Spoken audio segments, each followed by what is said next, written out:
লাটিম খেলা আর ঘুড়ি ওড়ানো, আম কুড়ানো আর পাতা পোড়ানো, ছোট্ট বেলা সেই বন্ধুরা কই, কেন আমি আর সেই আমি নই।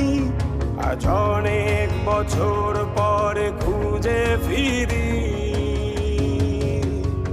কোথায় আহারে আহারে আহারে শৈশব, কোথায় হারিয়ে গেল যে আহারে কৈশব, কোথায় আহারে আহারে আহারে শৈশব, কোথায় হারিয়ে গেল যে আহারে কৈশব।